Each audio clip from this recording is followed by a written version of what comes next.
What's the avatar? There was idols in the Kaaba. Some of your ancestors were Hindu. Is the Prophet Muhammad mentioned in the Hindu scriptures. There is a story, this king, he saw the splitting of the moon. Hinduism is not one religion. Hinduism has a trinity, which is called... And as soon as I said that, the brother was like, Subhanallah, your name was shirk. Understand that Hinduism is one of the oldest world's religion, over 4,000 years old. It actually originates from which country? I began to question some of the core concepts in Hinduism. The story of Ram and Sita. Who knows how many Hindus there are in the world? Was Indonesia Hindu? Anyone know what dharma is? Anyone heard of karma before? Anyone know what reincarnation is? So what is holi? What is Diwali? So what is an idol? When you watch some Bollywood movies, used as a form of dawah when speaking to them as well. So what's the main difference between Hinduism and Islam? Everything was good, right? I used to work in Canary Wharf, get those big IT contracts. And it wasn't until like 2008 when we had the financial crash, right? I get a text message and I'm not there. And I've just decided to embrace Islam. So I was like,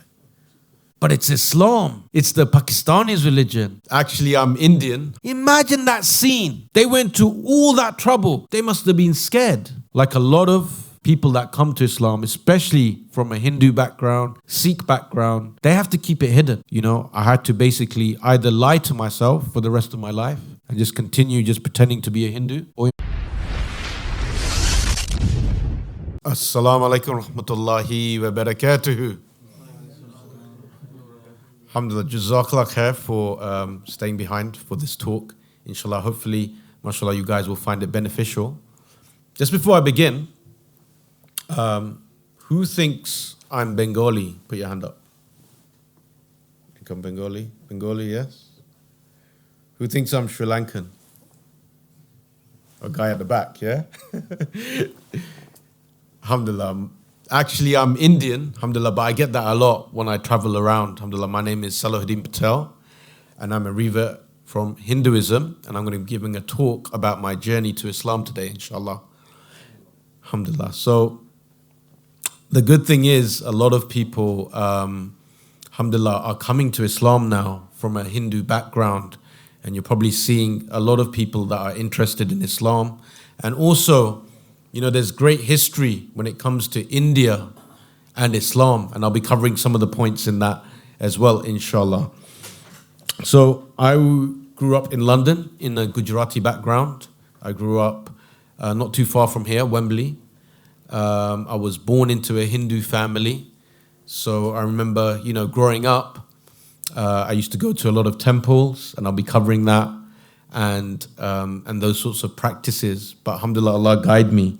I've actually been working in the Dawah for over 10 years. The global international Dawah organization. We're based in over 30 countries. Alhamdulillah, we had over 100,000 shahadas last year by the permission of Allah.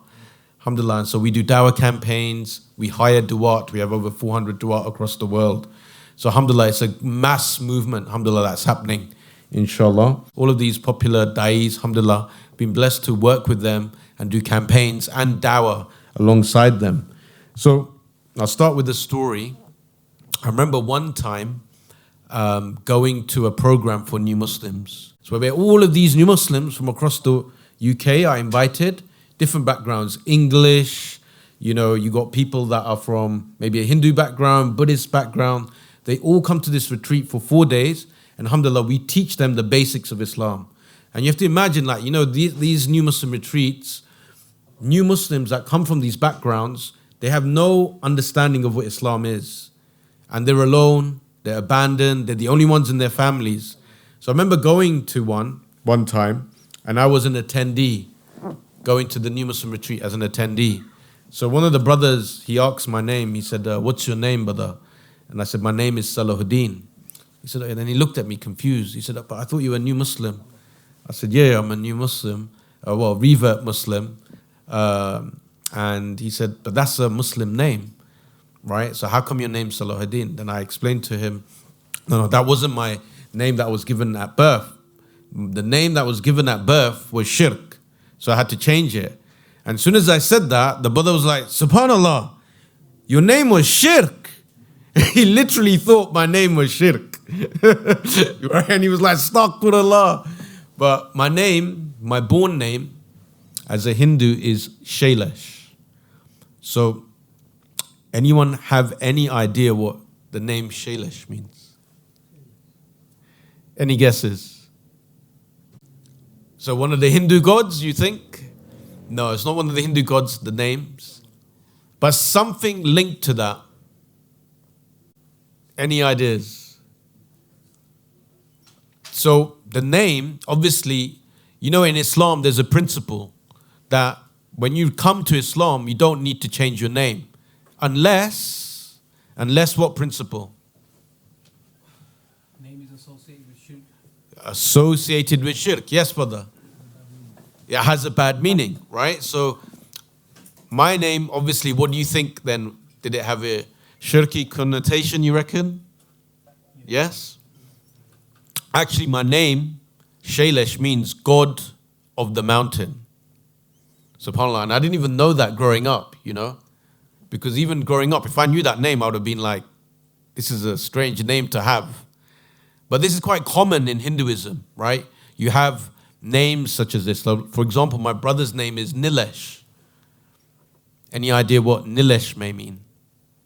If Shailesh means God of the mountain, what do you think Nilesh could mean? God of the sky. God of the sky. Very close, actually. You know that. It's the blue god. Because the sky is actually blue. So very good, mashallah. Very close, right? So that's me, you know, alhamdulillah. You know, my born name was Shailesh. I changed it to Salahuddin, alhamdulillah. But let's start with some facts regarding Hinduism. So, do any of you guys know any Hindus? Yes. Put your hand up if you know any Hindus. Put your hand up if there are any Hindus in your local area. Loads, right? Who knows how many Hindus there are in the world? Any idea?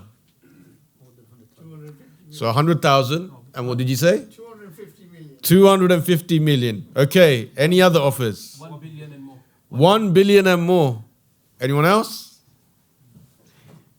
It's actually, you're quite close. It's 1.25 billion. SubhanAllah. Brothers and sisters, I want you to just imagine about that number right now.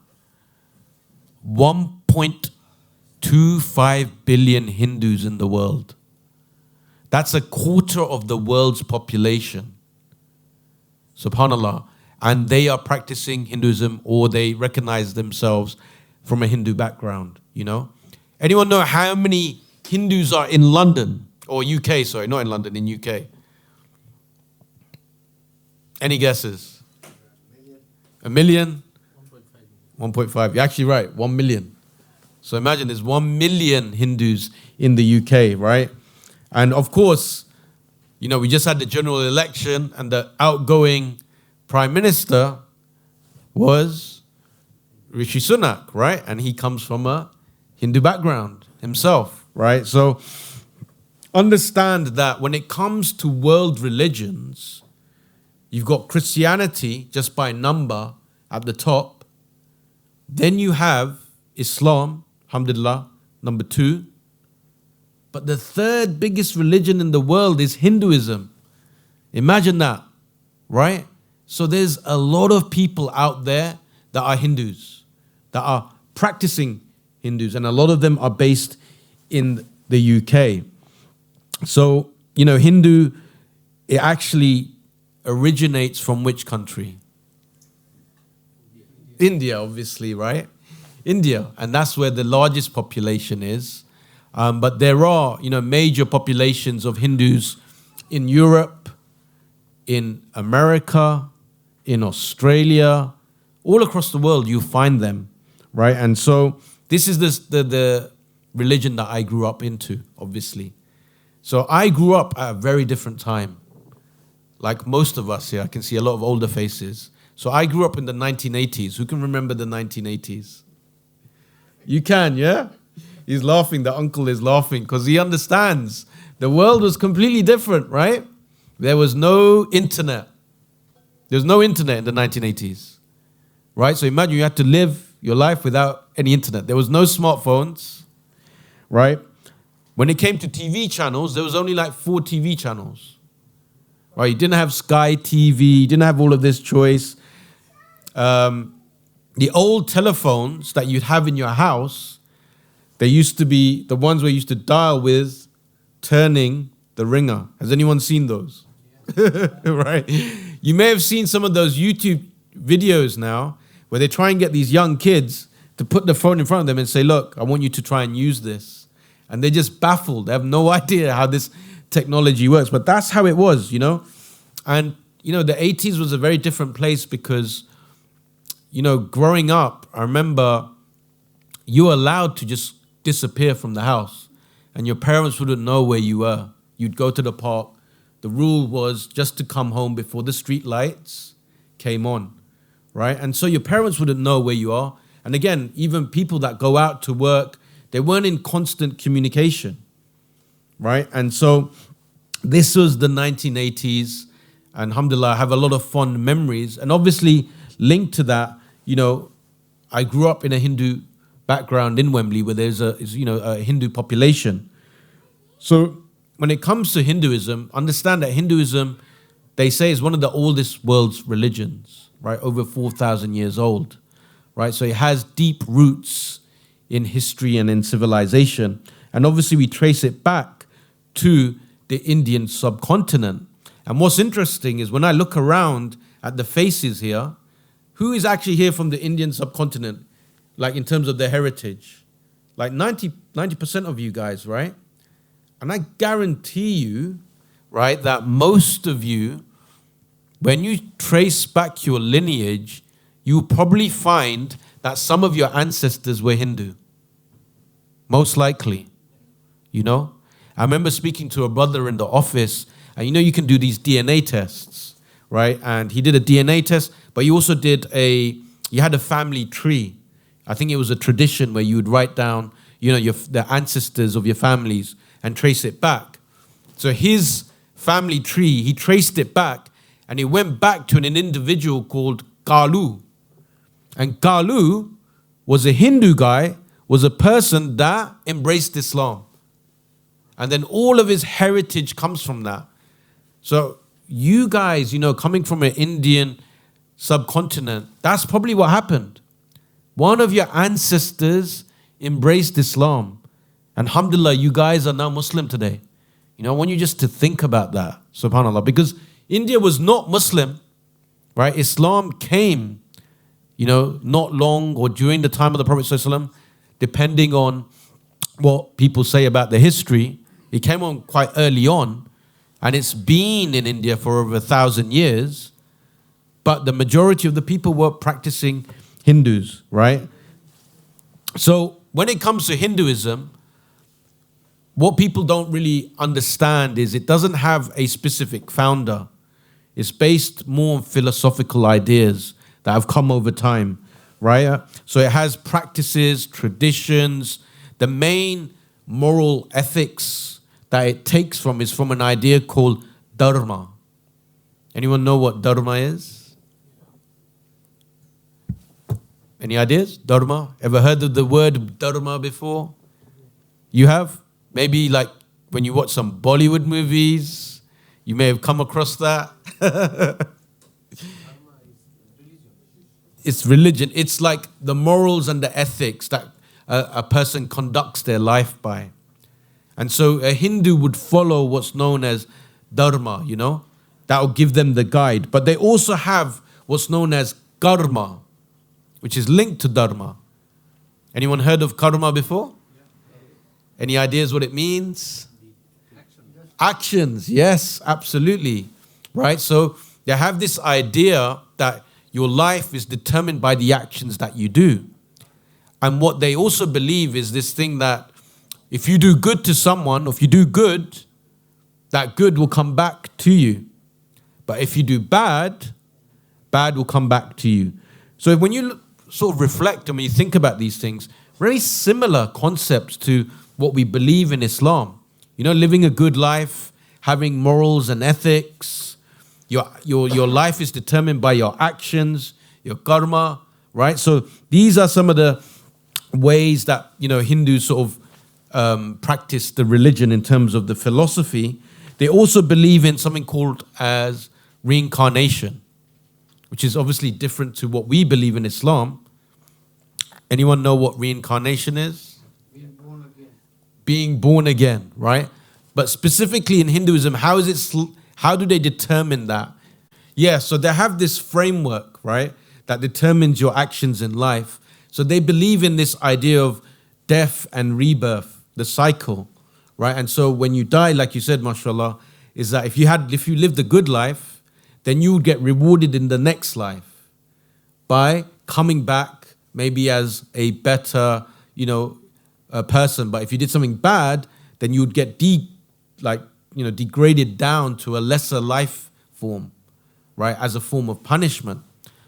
So if you reflect, as a Muslim, obviously we don't believe that, but the understanding of trying to live a good life and do good actions is very similar, right? Because if you live a good life in Islam, if you obey Allah, if you focus on your ibadah, fulfill your purpose, what is Allah going to do?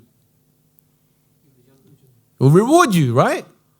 But if you live the bad life, if you commit shirk, if you don't do your ibadah, if you do bad deeds, what will happen? Allah will punish you, right? So they have very similar concepts again, but again, the final destination is different. It's good to understand these things because obviously when you're talking to a person from a Hindu background, you can understand some of the basic concepts that they believe in, but also as a frame of reference, what you can then use as a form of dawah when speaking to them as well. Things that they can relate to. So who can name me some of the religious festivals that Hindus perform? Holi, Diwali, Holi, Diwali. Okay, let's start with Holi. Navratri. So what is Holi? Holi is the festival of colors. Okay, good.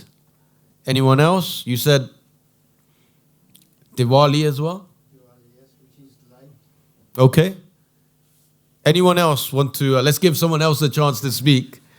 Any other festivals? So Diwali, who's heard of Diwali? Put your hand up. Yes, brother. What is it? What is Diwali? No idea. No idea. What about you, brother? Is it Hindu New Year, something like this? Okay, New Year's. Any other ideas? The Festival of Light. Do you know what it represents? Okay, so Diwali is a major Hindu celebration where they basically celebrate. Have you heard of an idol called Ram and Sita? The story of Ram and Sita, right? So it's there to commemorate Ram overcoming the devil, or one of the devils, Ravan, saving his wife, and then to celebrate the journey home, you have the Festival of Light. So again, it's this idea of good overcoming evil, right? And again, signified by light. Again, obviously a major Hindu festival. You see a lot of Hindus celebrate that here. You hear a lot of fireworks during that period, right? But again, this is one of their festivals. Like you said, Navratri is another one where they basically have a festival. And like you said, there's also Holi. There's also one called Rakshabandi. Anyone heard of Rakshabandi? Okay, Uncle Mashallah, you know your stuff, bro. I spend a lot of time Mashallah, tell us about Rakshabandi, inshallah. to celebrate brother and sisterhood. Yes, good. So it's there to celebrate brotherhood and sisterhood. And so what they do is the brothers would get like a band tied around their wrist, okay, as a sign of respect. And then the brothers would give a gift in return. Again, to show bonds of kinship between siblings, respect your brothers and your sisters. So when you look at the surface of it, they have a lot of these festivals, a lot of these practices that have, we can relate to in Islam, right? These concepts and these understandings. So I remember going and, growing up in Wembley, going to the temple during these celebrations, and it would be an opportunity where you would go and meet your relatives, So it'd be exciting. You would dress up. And so it's something that, I would look forward to as a kid. The Hindu community itself is very close-knit community. So they do a lot of social activities together. And so it's very sort of integrated. And so it's fun when you have these activities as a kid, right? And so you have this sense of community with the Hindus. And of course, a lot of us or our parents are from India, and whether, and in India, a lot of the sort of main religions there are Islam, Hinduism, and Sikhism. So your parents would probably experience these sort of traditions and these celebrations probably more in terms of what was happening in India. So I remember going to Birmingham, Leicester, visiting the temples in Watford and Neasden. And so as a child, just like anyone else, you don't question your parents' religion, right? You follow, right? Did you question your religion when you were growing up? You guys? Or did you just follow when Eid would come and, the celebrations? You'd follow because you see your parents as an authority. So it's no difference, with people of different religions as a child growing up. But I remember, because we live in London, alhamdulillah, and the UK, which is such a diverse community, you get people from all different sorts of backgrounds. You got Christians, Muslims, you got Buddhists, you got Sikhs, right? And you have all of this mix. So growing up in school, you'd come across people from all different backgrounds. And so for me, when I was getting a bit older, maybe like when I reached secondary school, some of these concepts and these ideas in Hinduism just sort of didn't start making any sense, right? And so I remember looking at some of these idols, and for me personally, some of them are really scary, right? Because they're like very vibrant in color, big, and they would have like weapons, some of them will be holding weapons, and so it would be very scary. But then I began to question some of the core concepts in Hinduism, because here, alhamdulillah, we get to have this, ability to critically assess things, right? And so does anyone know any of the sort of main core theological concepts in Hinduism that's different from, let's say, monotheistic religions? So what's the main difference between Hinduism, let's say, and Islam? Idol worship. So they have this idea of idolatry, right? So you have all of these idols. So what is an idol? Handmade, okay. Handmade, but it's not just anything, because could be handmade. Sorry? It's a representation of God. Yes, good. Right? So you have these idols that are representations of God. But is there only one idol or are there many idols? Many, right? So this is another difference between Islam and Hinduism. In Hinduism, you have multiple gods. They may attribute to one all-powerful God, right? But ultimately, the way they worship. So who can tell me some of these idols? I can. Yes? Give me one then. You can give me one at least. Kali. Okay. What is Kali, the idol of? Yes, tell me about Kali. Vengeance, yeah? So vengeance and sort of fighting. So Kali is like it's a idol that is a woman, right? In Hinduism. Yes, any other idols in Hinduism? Saraswati. So what is Saraswati? Wisdom. Okay, good. Any men idols? We've named two. Hanuman and Ram. So what's Hanuman? Okay, good. So in Hinduism, you have Hanuman, right? And this is a god that is there's a story behind it, but he's like a monkey god.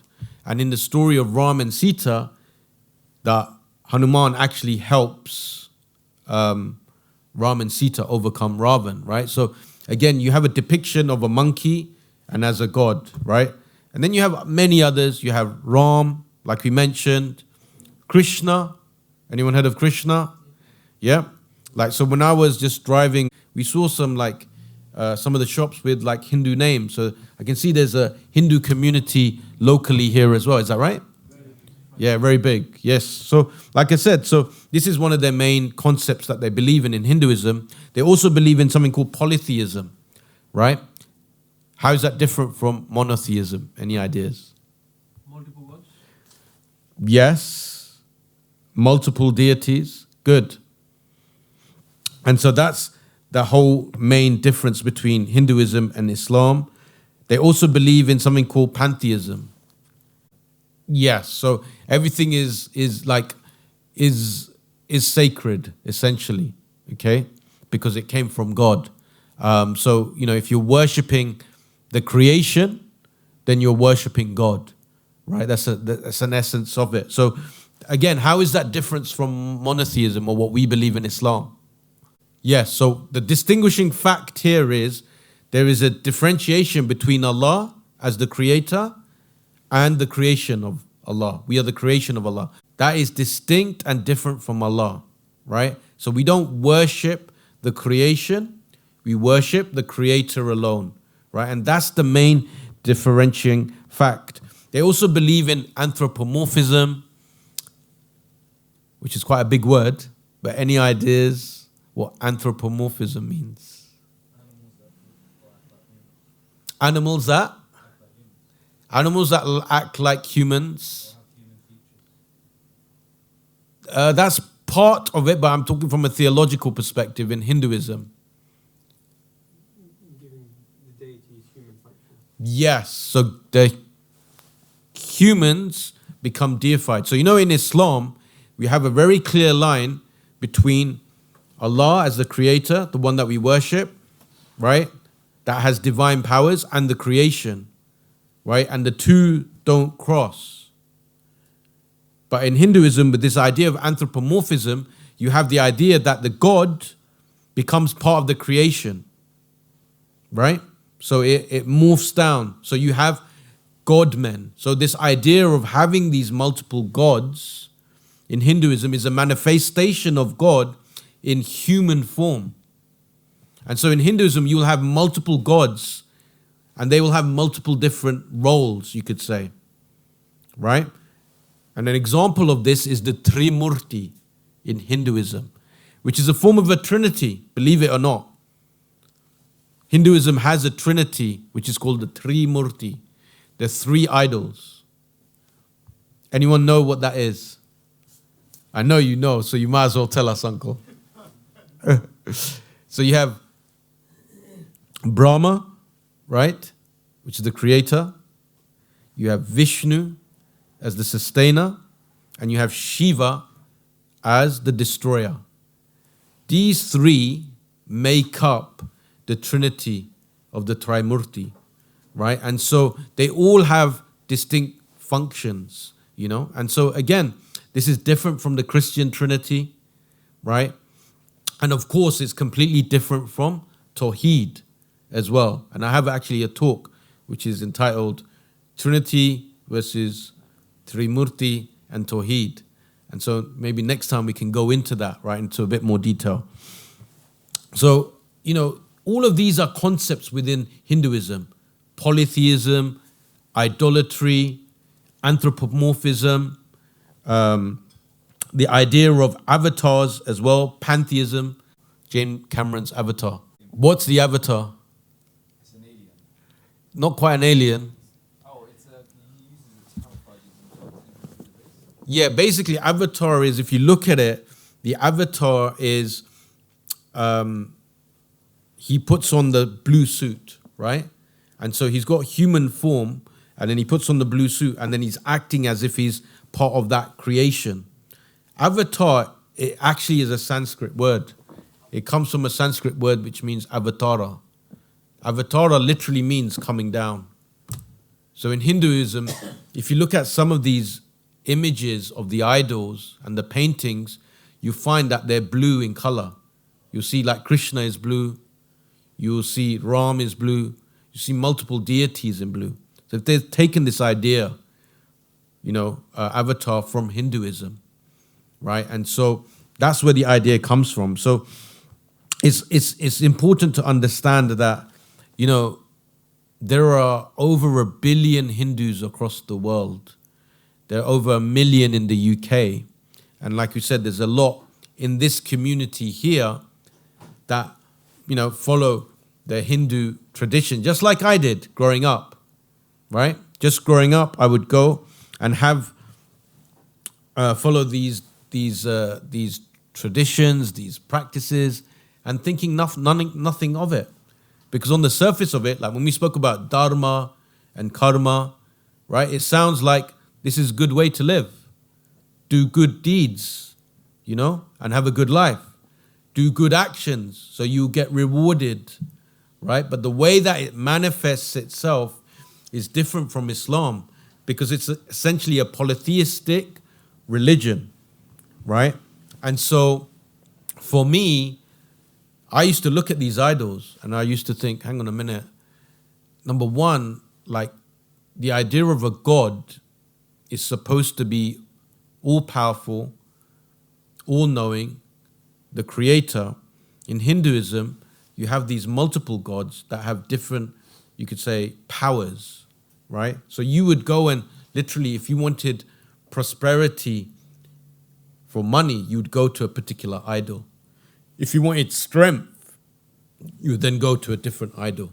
So for different things, you'd go to different idols. So for me, I was like, this doesn't make sense. Like for me, if there's a God, I should be asking God directly. But obviously, you don't question these things as a kid to your parents. You just accept it. But internally, there was a conflict that was growing. Like, this doesn't make any sense. Plus these idols, these are handmade idols. How can there be God?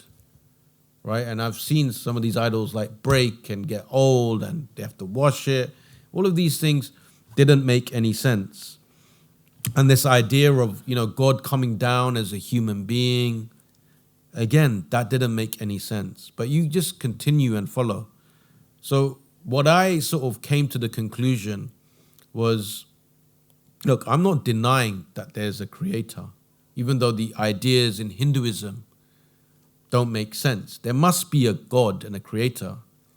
So I'm just going to focus on that.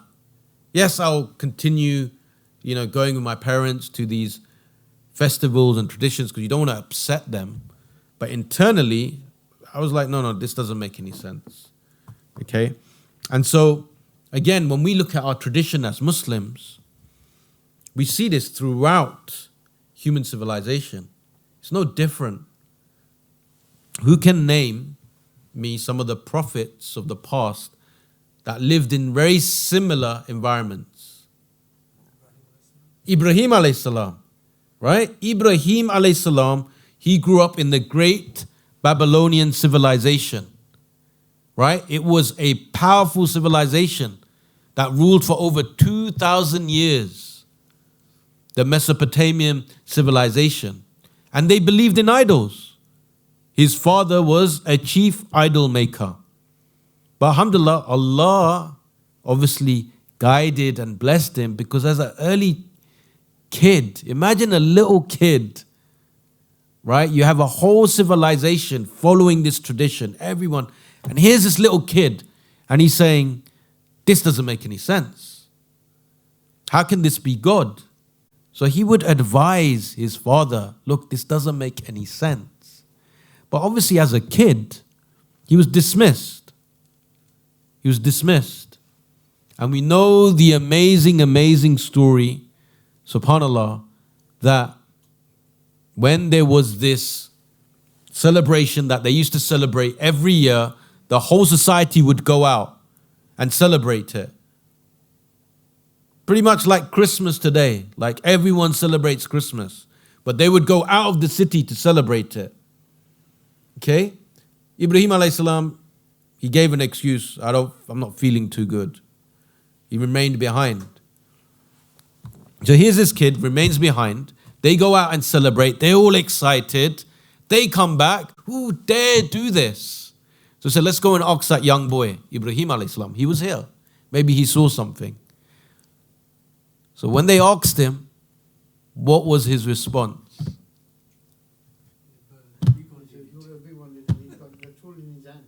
Look at the big idol, because the big idol's got the weapon. Why didn't you ask the big idol? Imagine this, a young kid, right, going to that length, thinking of a strategy like that, so that he could get his people to understand. Because when he said that, what was the response of his people?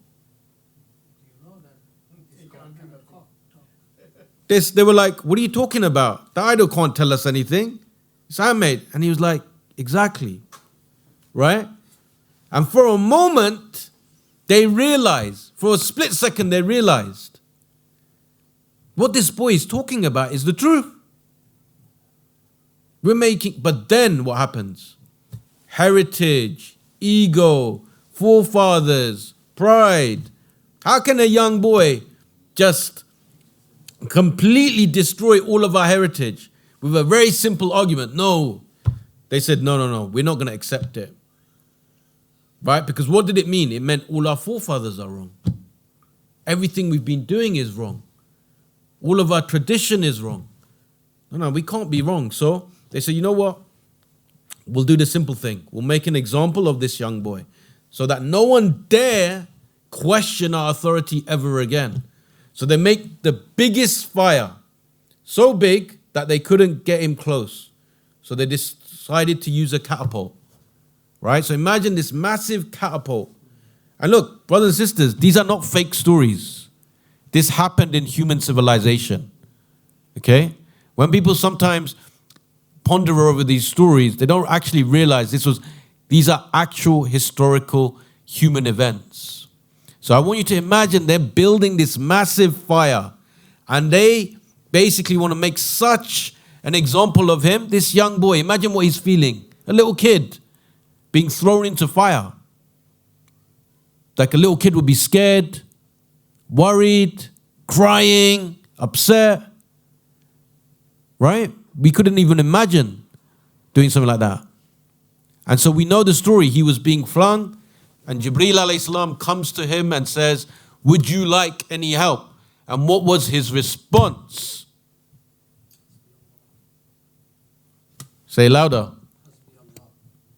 Yes. He said, from you, no. But from Allah, yes.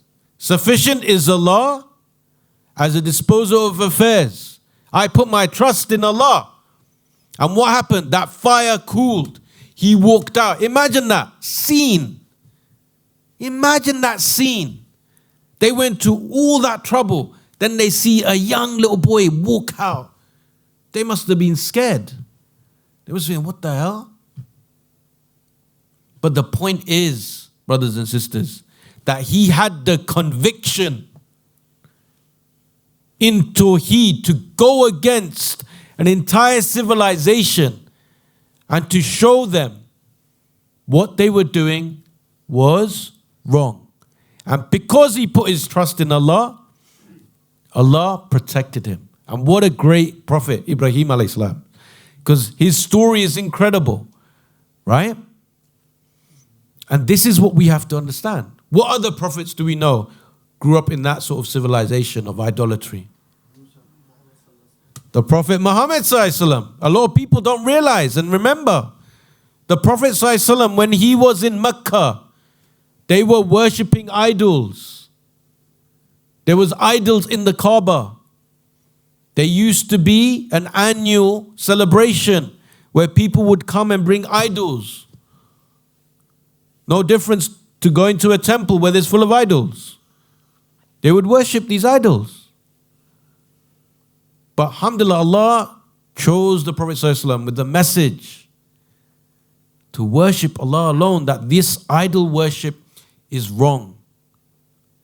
And so, alhamdulillah, we know the story of the Prophet ﷺ. He came with the message of tawhid. And now when we look at Arabia, right, they worship Allah alone. Idolatry was removed because it was something that is unjust. and this is something that we need to understand and appreciate, is that what is the greatest sin? Shirk. Is it adultery? Is it taking drugs? The greatest sin you can commit, brothers and sisters, is shirk. More dangerous than anything else. And so, this was the message of the prophets. Their message was very simple. Worship Allah alone and don't associate partners. And they came with arguments to show people that this worshipping of idols makes no sense. So for me, growing up, I realized certain things like that just didn't make any sense. And I decided not to obviously worship these idols, but just try and call out to God in the way that I knew. And alhamdulillah, that's what I did for a number of years. A number of years, that's what I did. And like I said, you just follow your family's traditions. But it wasn't until, alhamdulillah, I was a bit older when I was at university. Again, when you're at university, this is a great time in terms of you meet people from different backgrounds, different ideas. You're trying to figure out, what you want to do in life, which way to go. That I came across some Muslims that I was close with. But the funny thing is, I always grew up with Muslims. I remember having Muslim friends at primary school. Definitely at secondary school, had a lot of Muslim friends. I remember some of them close. Even at college, I had Muslim friends. And then at university, alhamdulillah, I came across some, Muslim friends that I had been in touch with from school. But this is it. Hidayah comes from Allah alone. Like Ibrahim alayhi salam. SubhanAllah, imagine such a rich idol worshipping environment. And he changed the whole peninsula by the permission of Allah. That Allah guided him. Same as the Prophet Muhammad sallallahu alaihi wasallam. Arabia was idol worshipping environment. Mecca was this main city of idol worship. Imagine, after Ibrahim alayhi salam had come and built the Kaaba, it went to idol worship, and so they were guided. Alhamdulillah, what happened with me was, I remember when I was at university, I didn't know much about Islam, to be honest. I always thought Islam was the religions that the Pakistani people used to practice. My idea of religion was geographic in nature, right? So you got the Europeans and the Westerners, they're Christian, right? Because that's their religion, okay? Then you got the Far East and the Orient, the people from the Orient, they're Buddhist. Because, Buddha is a fat Chinaman, yeah? So that was my understanding. Then you had, obviously, Islam was like for the Pakistanis, and then you had Hinduism, because that originates from India, and then obviously you had Sikh. So that was my understanding. So every people had their own religion, and it's fine, It wasn't until someone actually gave me some Dawah material. And basically what happened was, I had some Pakistani friends that I knew from school. Then we met up again at university, and they were actually trying to do Dawah to their Christian friend. Right? They had a very close Christian friend, and they're trying to do Dawah to him. So they got these Dawah materials, these booklets, these flyers, and in those times you had cassettes. Right? So they'd given him some, and they said, you might as well have some as well. They weren't trying to do Dawah to me directly.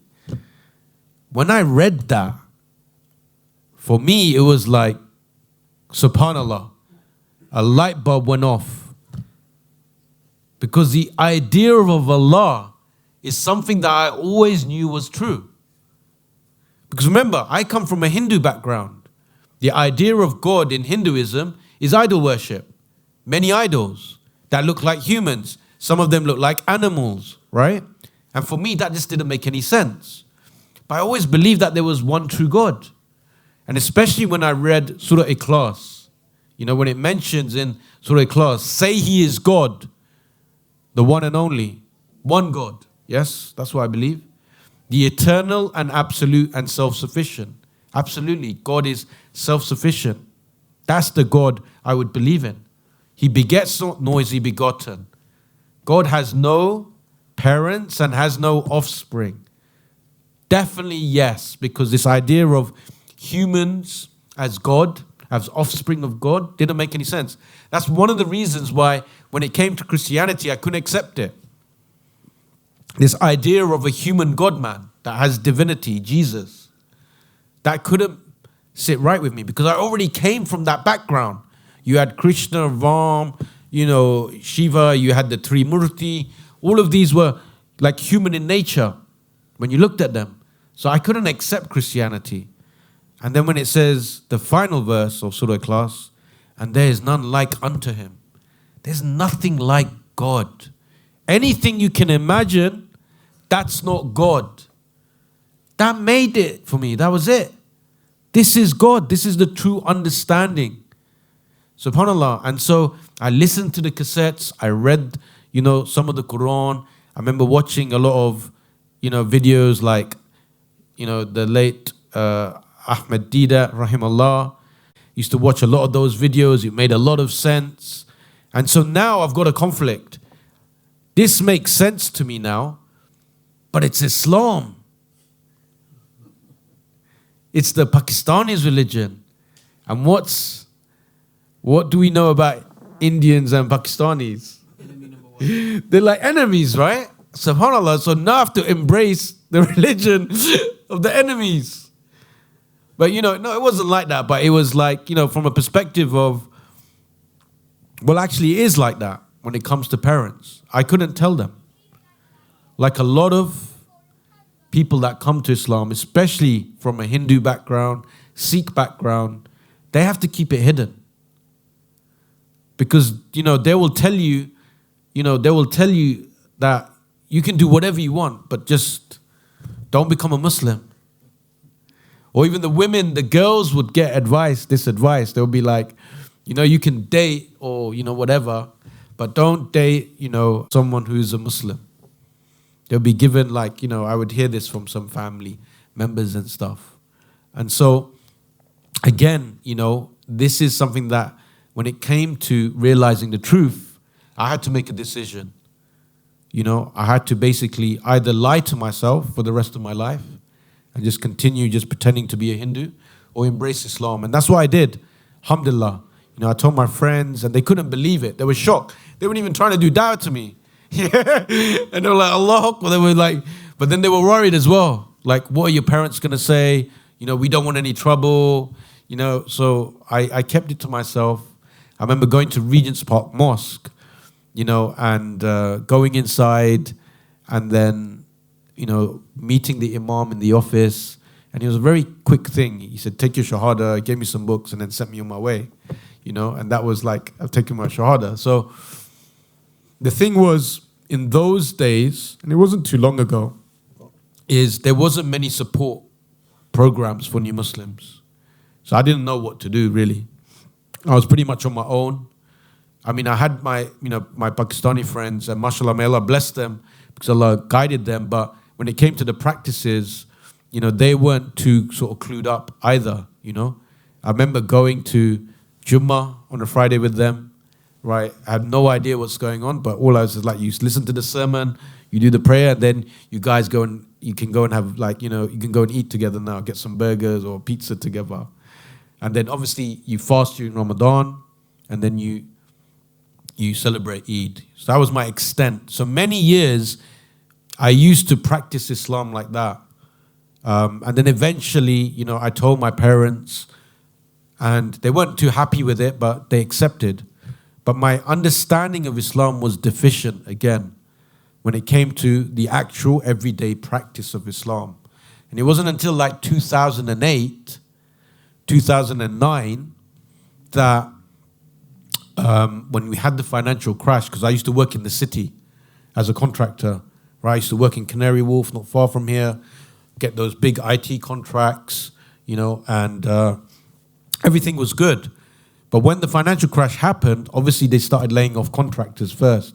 So it gave me time to sort of think about, what I want to do. Even though I was making good money, I was working in these top sort of banks, something was still missing. And it was about that time when, YouTube was starting to get popular. Then you had a lot of these series that were being published on YouTube on Purpose of Life. I remember going through some of them, and then I realized, subhanAllah, I'm a Muslim, but I'm not practicing Muslim. I don't have a connection to Allah. I'm not performing what I need to perform. And so, again, this is all the plan of Allah. Everything is the plan of Allah, alhamdulillah. Because what happened was, my sister, right, she was just finishing off university, her master's, and she was a fully practicing Hindu. A fully practicing Hindu. And Leicester has a big Hindu community. So she would go to the temple and she would do all of these things. And she had finished her master's and she had just come back. And at that time I was having my reawakening or, looking into Islam properly, or watching all of these videos. I was like, okay, you know what? I need to get copies of Quran, give them to my brother and sister. So remember going on eBay on that time, there was no Amazon. I went on eBay, ordered a couple of Qurans, left one on my brother's side table, my sister's side table. And I was like, hopefully they would read it. So my sister came back, and she was training to be a school teacher because that was her passion. She always wanted to be a school teacher. She loved school, she loved kids. So she was doing her training for teaching. And I remember, when you do, what's it called, the teacher training that you do for 2 years? PGC, yes. So she was doing her PGC. And, when you do your PGC, you get a placement at 2 schools, right? So her second term, what happened was this. It was a normal week, and the weekend was coming up, so I was looking forward to the weekend, right? I finished work. My sister came to me, and she said, I've been invited to this program over a weekend, and they have this free session on Friday. Do you mind coming? Because I'm not too sure. And so I said, okay, what is it? She said, it's a program about Islam. So I was like, it's going to a talk about Islam. I couldn't believe it. And obviously I didn't know much at that time, okay? And so it was at one of these fancy hotels and on the Friday. So I'd never been to anything like this. I'd never seen anything like this. So I turn up and I'm shocked. There's hundreds and hundreds of people, right? And the sheikh was from Egypt. And it was amazing. The Friday I was like, wow, they gave us the booklets. He had an amazing recitation. It was basically about the Sirat, in the afterlife before you get into Jannah, right? Crossing the Sirat. That was the whole journey.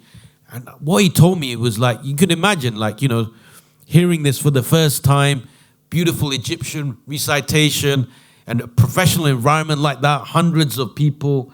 And so I was like, this is amazing. So I told my sister, obviously, because I was only invited to the Friday, don't worry, it's going to be amazing. Just enjoy your time. If you have any questions, just ask the sheikh.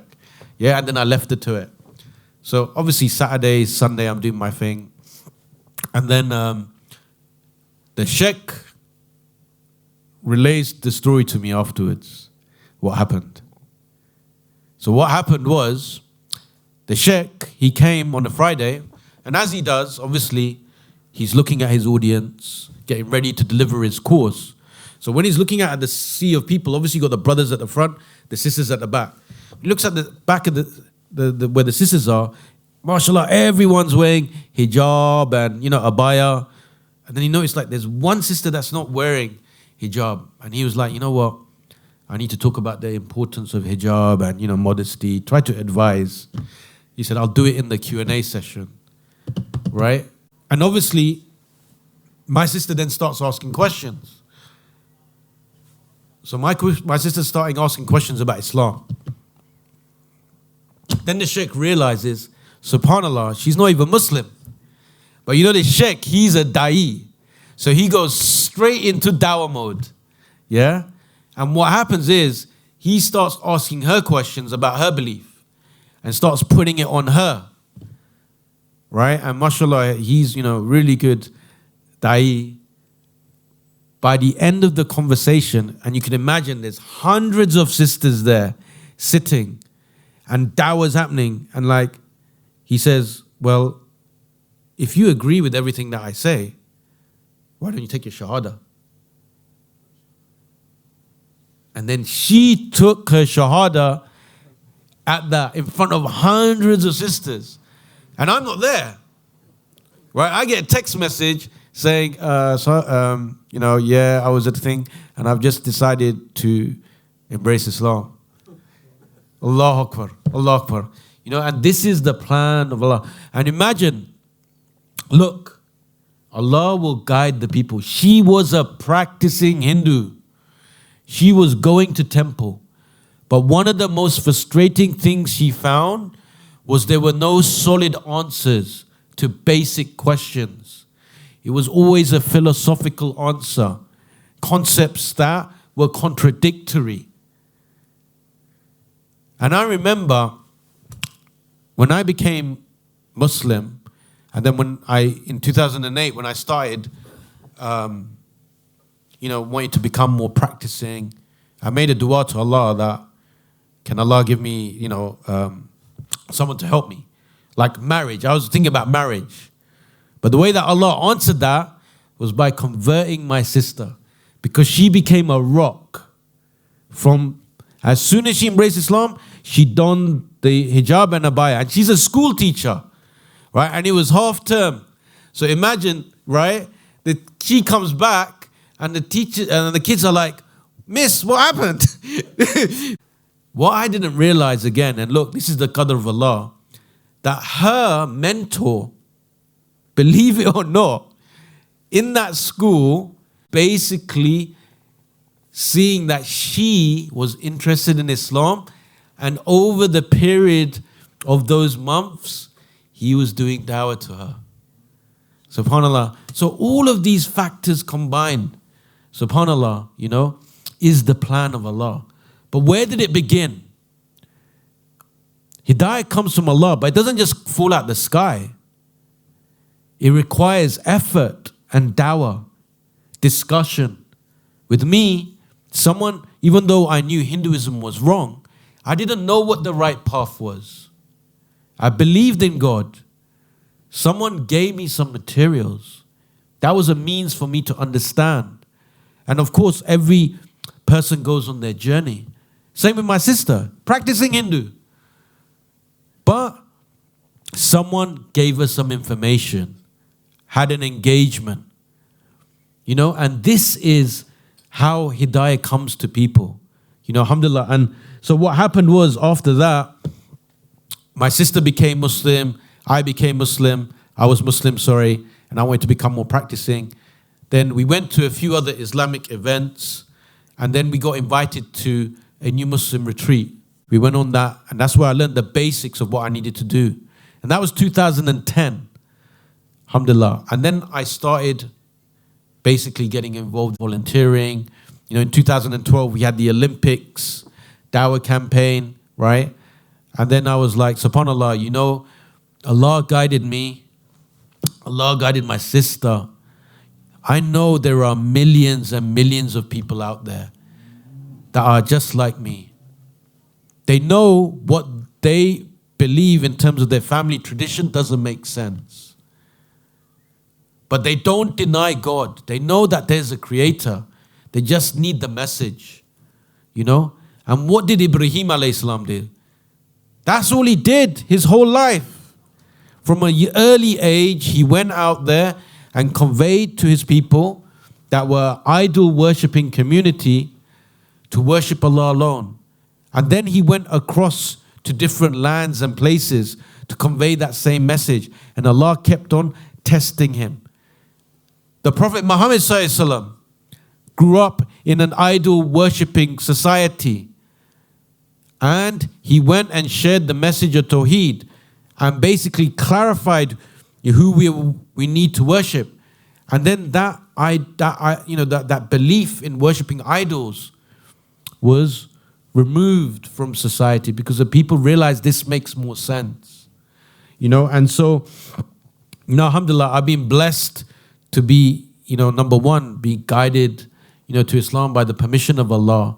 When you look at, the journey, I see a lot of my family, friends that are people who won't speak to me, and they're still on the same thing, SubhanAllah. So hidayah is from Allah, but we have to put the effort in because we know there are no more prophets to come, And what's going to happen is these people, they're going to ask us, how come you were my best friend? How come you were my neighbor? How come you were my colleague? You said that, you helped me out in the dunya. But the most important thing, you didn't tell me about. What kind of friend are you? What kind of neighbor are you? What kind of colleague are you? What kind of human being are you? And that's what it's all about, brothers and sisters. Is going out there and doing what we can just to share the message. Being a good Muslim in the community. Just by our actions. Then using that as a means to strike up a conversation.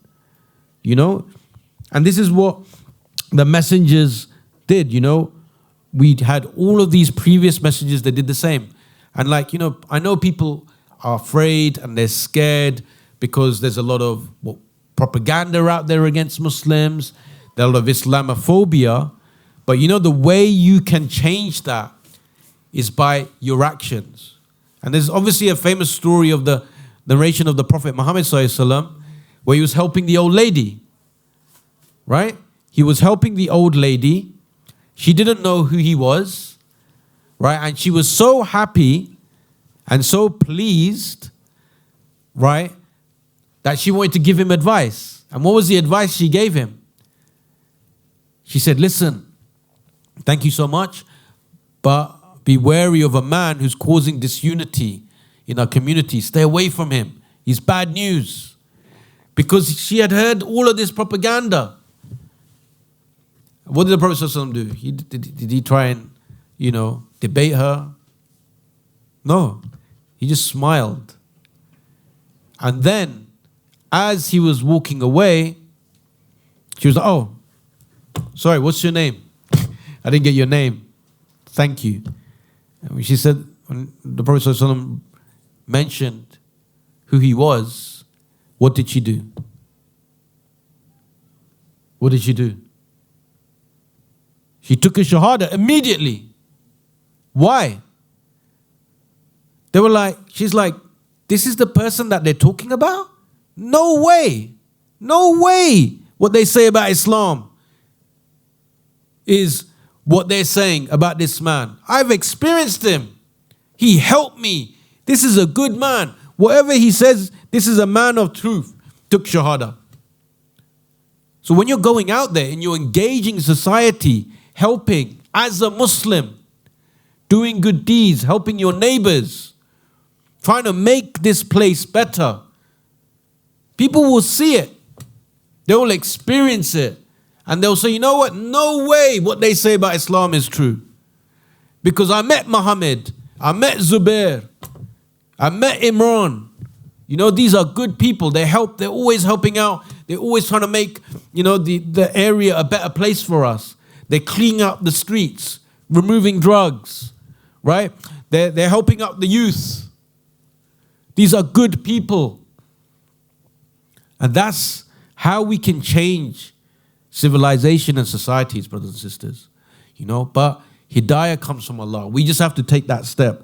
And that's what the prophets did, And it's important to remember that not only that is it our duty, but there are great, great rewards when it comes to doing dawah. Anyone know any rewards linked to dawah? Yes? If you initiate a good deed, Yes. give dawah to someone and he does that good deed, you get the equal reward. Yes.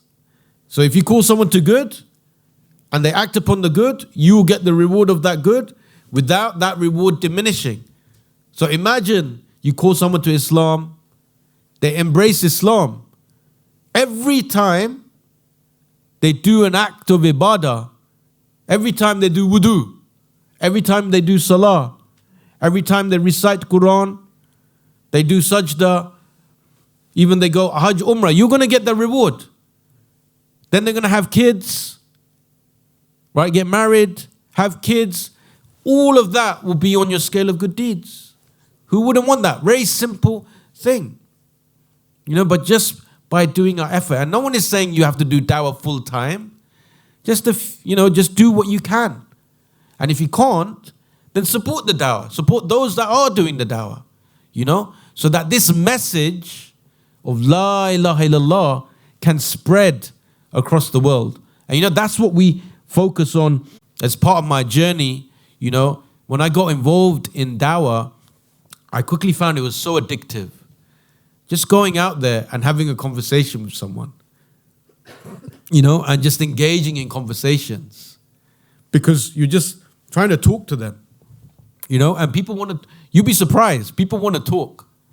Because they can't talk about these things in their normal spheres. Purpose of life. What's your purpose of life? Oh, I've never really thought about it.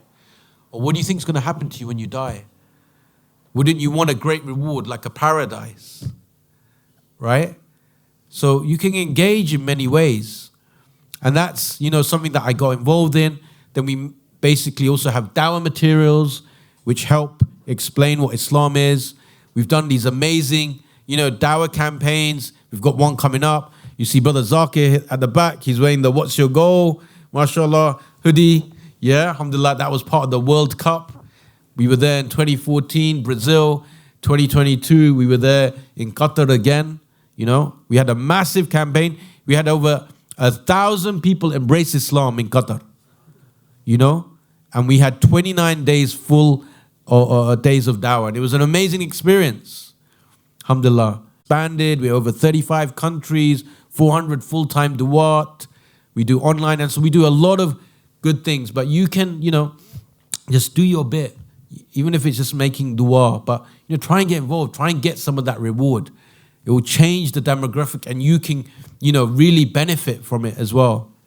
And alhamdulillah, this is it, isn't it? We want to basically do something that not just benefits others, but also ourselves.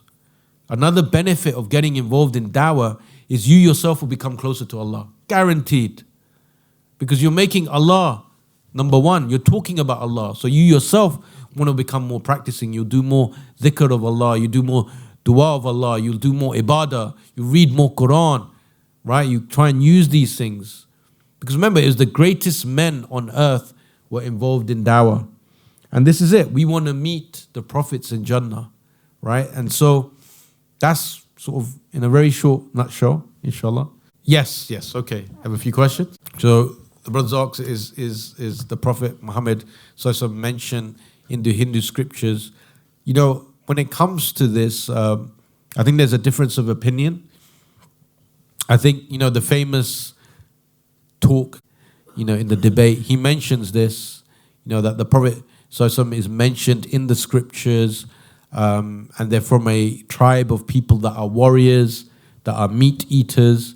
And again, if you look at, the history of the Muslims, that's what we are. So, Allah knows best.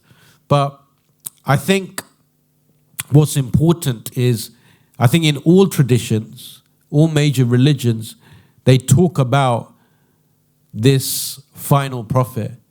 You have it in Christianity, right? This idea of the final prophet coming. That Jesus, Isa alayhi salam mentions, and other traditions. So the thing is, these things are good to mention, brother, but there's no consensus, like 100%, certainty that this is mentioning the Prophet Muhammad sallallahu alaihi wasallam. But I think what's important is when we're talking to Hindus and sort of trying to do dawah to them, I think the main point of sort of conversation should be, the topic should be around the concept of God. This is what Ibrahim alayhi salam focused on, right? This is what the Prophet sallallahu alaihi wasallam focused on, right? This concept of who Allah is, who is really worthy of our worship. Because when you logically and rationally break it down, it will make more sense that, an idol as a God makes less sense than a creator that is eternal, one that is different from and apart from the creation. And he is the creator. That's what makes more sense, And again, it's probably the last civilization in human history that's still holding on to these concepts, right? Because Europe used to be massively pagan before Christianity. They had a lot of idol, worshipping practices, right? If you go to the British Museum, you see something. But these are redundant ideas now. They don't believe in this because something else came that made more sense to them, right? And so, again, I have a Dawah training course on how to give Dawah to Hindus. What's really interesting is, like I mentioned before, that I thought Islam was a Pakistani religion. If you were to take a Hindu, a Sikh, and a Muslim, right? Desi, I'm talking about Desi Muslim, yeah? And put them and just look at their behavior and the way they dress, the food that they eat, even the language that they speak, it will be the same. So what I'm saying is they're so close when it comes to these things. But what's different is obviously the most important thing, which is the belief in Allah and not committing shirk. That is the most important thing. That, we focus on tawhid when we're talking to Hindus. The elimination of shirk, very important. But then also having an amazing experience. Because, Hindus, they're very nice people. They're very sort of friendly, accommodating people. They'll be very agreeable when you have conversations. They're like, yes, that makes sense. So you want to try and use your best characteristics, like the Prophet ﷺ did when speaking to someone. You don't want to antagonize them. Because what does Allah say? If you attack their gods, what will they do? So it's counterproductive, You want to slowly break down these ideas, develop a good relationship. That's what happened to me. Before I knew anything about Islam, I had friends that were Muslim, that had good characteristics, that I trusted. I became like part of their family, very close, And it was like, when I developed that trust with them, when they gave me the information, obviously it's all plan of Allah, then I took it. But if the trust is not there, then they're not likely going to take the information from us. So it's important to remember that as well. Yes. Was Indonesia Hindu? I'm not too sure about that. Obviously we know when it comes to Islam that trade was the main way that they embraced Islam. But I think they have, maybe it was, because when it comes to Hinduism, and maybe I should have clarified this at the beginning, Hinduism is not one religion. It's almost like saying monotheism. Right? Each region in India has a different interpretation of how to practice Hinduism. They have different idols. They even have different practices. They even have different celebrations.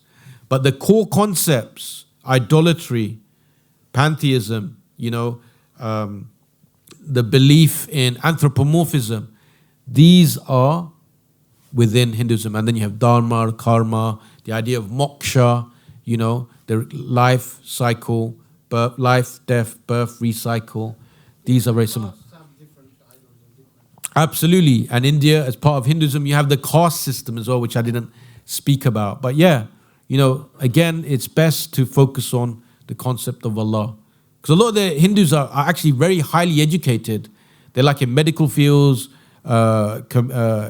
computer, electronic fields. So they're very logical when it comes to these things. There is definitely, and it's part of my training that I do, that when it comes to, because there's a lot of history when it comes to India, and we don't use enough of it when it comes to India and Islam. We were there over 1,000 years. We're still there. The great Mughal Empire society was in India, right? When India reached its peak in terms of, economic GDP is when the Muslims were there in charge.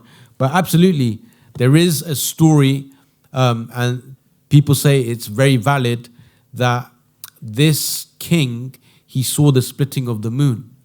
And what happened was, he had been told that this was because of a prophet in Arabia. And the story goes, he traveled there to meet the Prophet ﷺ, and either on the way there or the way back, he caught an illness and died. But he told his people that he had embraced Islam. He told his people, go back and build a masjid. And that masjid was built during the time of the Prophet Muhammad ﷺ. And if you go to South India, that masjid, even though it may be rebuilt, it still stands there. I'd have to check my training. It begins with P. Give me 1 second.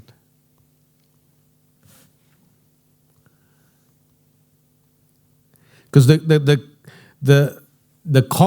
it comes to Islam and India, most people go by the story of Muhammad ibn Qasim, the military conquest, right, which was a bit later. But basically, this king, Cheraman, his name was Cheraman. So the mosque was established in 629 CE, and it was Cheraman Juma Masjid, and you can see it still exists today. Right, established it in 629 CE, and that's obviously well before Muhammad bin Qasim going as a military conquest.